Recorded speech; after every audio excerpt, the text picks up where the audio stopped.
Hi friends, welcome to Pavan Boda. ఈ రోజు special mutton curry.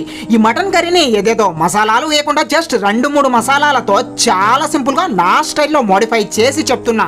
ఈ కర్రీ చాలా టేస్టీ గ్రేవీతో ఉంటుంది. ది బెస్ట్ మటన్ కర్రీని చూస్తారు ఈ వీడియోలో. సో ఇంకా ఆలస్యం చేయకుండా ప్రాసెసింగ్కి వెళ్ళిపోదాం. ఒక కడాయి తీసుకొని 1/2 కప్ ఆయిల్ తీసుకోండి. ఆయిల్ కొద్దిగా హీట్ అయిన వెంటనే 2 ఇంచుల దాల్చిన చెక్క, 4 లవంగాలు, 1 టేబుల్ స్పూన్ల జీలకర్ర, 1/2 కప్ కరివేపాకు వేసి చిటపటలాడిన తర్వాత పొడవుగా చీరేసుకున్నటువంటి హోల్ గ్రీన్ చిల్లీస్ యాడ్ చేసి కలుపుతూ ఫ్రై చేయండి. పచ్చిమిర్చి కాసేపు ఫ్రై అయిన తర్వాత 3 కప్పుల నైస్ గా చాప్ చేసుకున్న ఆనియన్స్ వేసి నెమ్మదిగా కలుపుతూ స్టవ్ మీడియం ఫ్లేమ్ లో పెట్టి ఆనియన్స్ మగ్గే వరకు ఫ్రై చేయండి.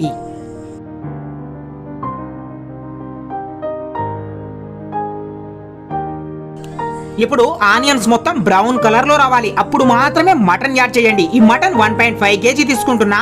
ఈ మటన్ ని కాసేపు మిశ్రమంలో ఉన్న మసాలా అంతా మటన్ ముక్కలకి పట్టి ఆయిల్లో బాగా మగ్గాలి. అప్పటి వరకు కలిపేస్తూ ఫ్రై చేయండి.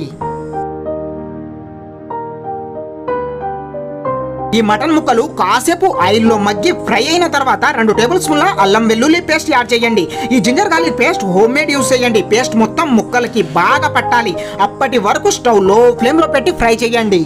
కాసేపటి తర్వాత ఆయిల్లో ముక్కలకి మసాలా అంతా పట్టి 30% కుక్ అయిపోయిన తర్వాత మీ టేస్ట్ కి తగినంత సాల్ట్ అడ్జస్ట్ చేసుకొని 1 టేబుల్ స్పూన్ల టర్మరిక్ పౌడర్ యాడ్ చేసి ముక్కలకి పసుపు బాగా పట్టే వరకు కలిపేసి 1 కప్ పెరుగు యాడ్ చేయండి. ఈ పెరుగు స్టవ్ మీడియం ఫ్లేమ్ లో పెట్టి దాదాపు 2 నిమిషాల పాటు కలుపుతూ ఫ్రై చేయండి.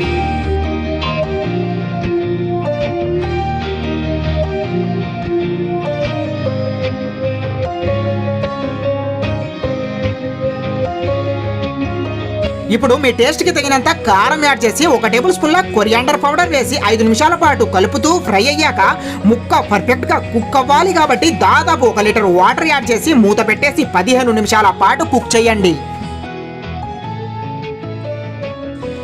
15 మినిట్స్ తర్వాత మూత తీసేసి చూడండి.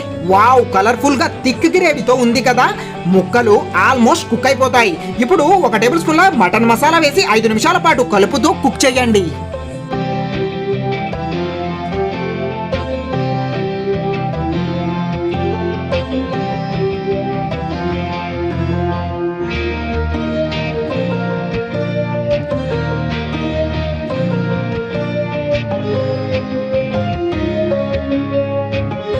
కర్రీ ఆల్మోస్ట్ కుక్ అయిపోయింది అనుకున్నప్పుడు నైస్ గా చాప్ చేసుకున్న 1/2 కప్ స్ప్రింగ్ ఆనియన్స్ చల్లేసుకొని కాసేపు కలుపుతూ ఫ్రై చేయండి.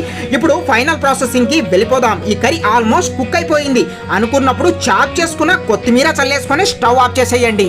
One of the best taste తో yummy mutton curry ready now. By the way friends, small request, మన ఛానల్ ని సబ్స్క్రైబ్ చేసుకోండి. పక్కనే ఉన్న బెల్ ఐకాన్ ని మర్చిపోకుండా ఆల్ అని యాక్టివ్ చేయండి. Please support me. Thank you for watching. Pavan Boda.